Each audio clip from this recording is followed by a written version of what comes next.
Hello and thank you for joining me, astrologer Patrick Arundell, for your in-depth monthly horoscope for December. Now, if you've yet to subscribe to my channel, I'd be honoured if you did so now. Please also check out my year 2021 special offer personal horoscope package.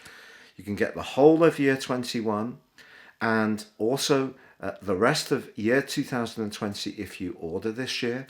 Plus you can get your character analysis, all based on your time, date and place of birth. This is going to give you searing insights. No two reports are the same. It's totally based on you, the individual. So please check that out beneath this video, and there is 30% off at this time. So Gemini, welcome to your December forecast. Now, the story of this month, actually in some ways, the genesis, if we want to say that, began on the 30th of May 1984, because that is when an eclipse series began with a solar eclipse in your sign.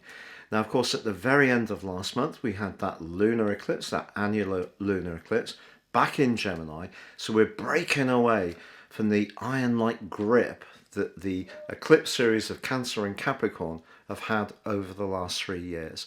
And you know, I think you're going to really savour this. This is going to be something that helps you to really come into your own. But there's no doubt about it, as you come into December, I think you are going to be thinking about relationships. But of course, relationships, we tend to think in a romantic context, but relationships can be with anyone. It can be with our neighbours, our siblings, our parents, our partners, as much as it can be with our friendships. But also the 7th house, where the sun starts the journey of this month, is in your sector of where you compete, where you impress your boundaries, where you interact with people. So I do feel on the back of that annular lunar eclipse, if there is a relationship that has been out of kilter, this is where your direction and your direction of travel and your attention is really going to lie in a major way this month. But on the first day, Mercury, your ruler, moves into your opposite sign of Sagittarius. Now, the funny thing is that Mercury is actually in detriment here, but actually I think it's one of the stronger detriments, and it's essentially a very flexible sign, Sagittarius, but it is also about higher values and philosophies. So being in your opposite sign, it's asking you to try to be a little more detached and show a little bit more logic when it comes to those relationships. So this can be a counterpoint to the more emotional energies of the eclipse, which may have made you feel a little bit disgruntled as November came to a close around how someone was responding to you. Now, the great news is that with the sun in this location, you do have Venus, the planet of relating, in the first 2 weeks of this month in a very practical area. And that helps you to really count your blessings, not necessarily expect too much. Also, from the 9th to the 11th, the North Node, which is in your sign, forges a magical alliance to Mars. Mars continues this month, and it's no longer in retrograde in your sector of friendship, group interactions, networking, and also your future plans. So this is a very strong position for Mars to be in. It's also in its home zone of Aries, so it's in its dignity. It is in the last 2 weeks of this month in a sharp right angle with Pluto, which, if that rings a bell, it's because Mars has been in mortal combat since the end of July with, in succession, Jupiter, Saturn and now Pluto. When these two are at a right angle, it does give us the temptation to go for something in a lusty way that we really desire.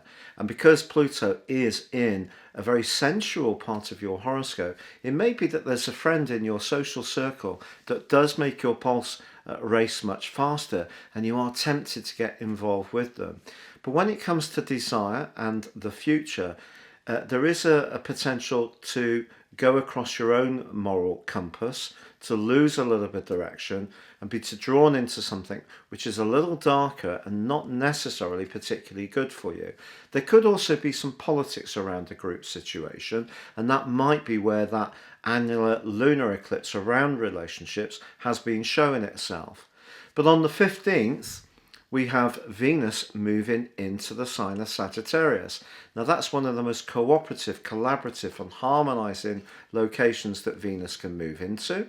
But also in week 2, the Sun in Sagittarius, in your sector of relating, is forging an amazing trine to Mars in your sector of the future and friendships.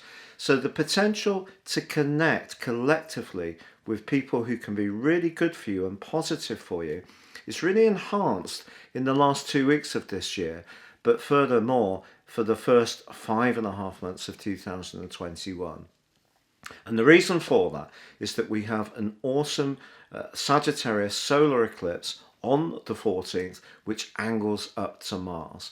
So where you feel motivated, where you feel invested, where you feel you get good signals back from others, where you feel they're acknowledging and validate your role in situations, but particularly around partnerships or sharing, that's where you're going to really feel excited, and that's where you can really thrive.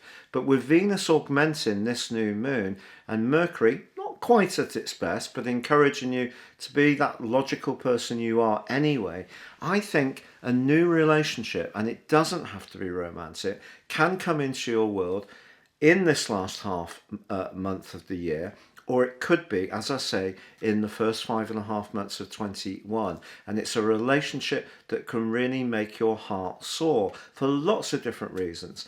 In fact, I think your potential to make more than one very profound link with someone else, or strengthen a basically good tie now, is really enhanced.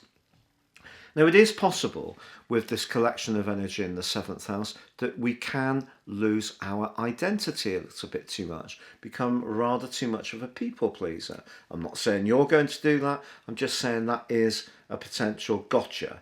It's also possible that we can be so assertive about our boundaries and forceful about defending our position that we're almost over assertive, and that pushes people away.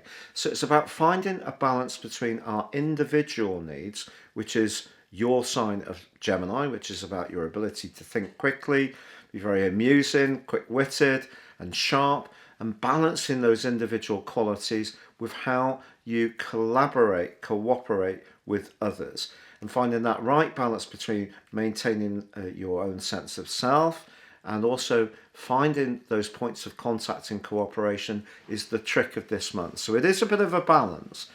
But then on the 17th, Saturn moves back into Aquarius. Rings a bell? From the 22nd of March to the 2nd of August, Saturn was in Aquarius.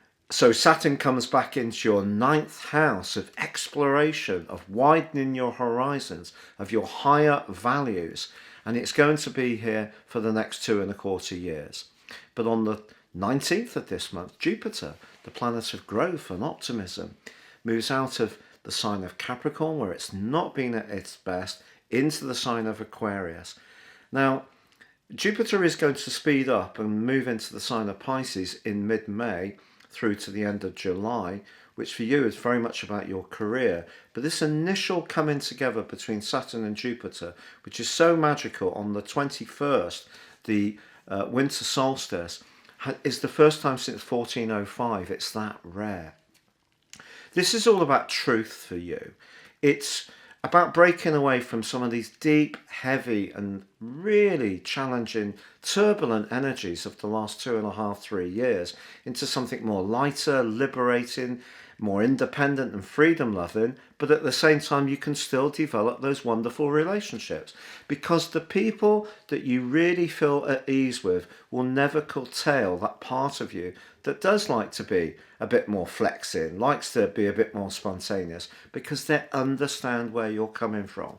But Saturn and Jupiter can see you wanting to embrace a much higher truth in the way you live your life, a much more philosophical way of approaching things. You're not going to be so interested in just the material plane. This is you growing and developing, and your unifying relationships with others is going to be one of the most exciting parts of the transition at the end of this year into 21.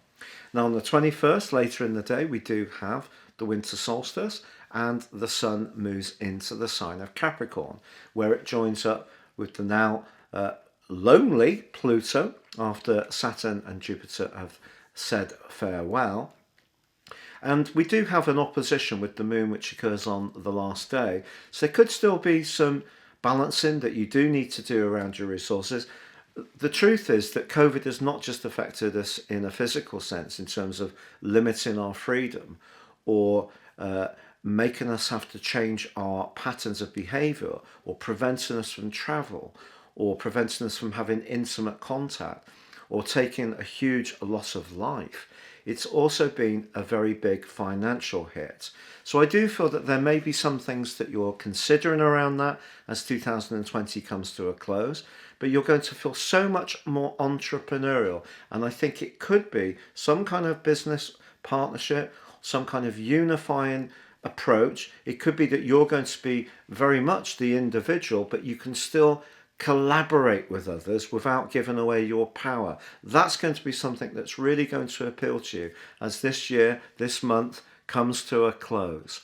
So I'd like to wish you a very happy Christmas, a safe Christmas time and New Year celebration, and a much better 2021.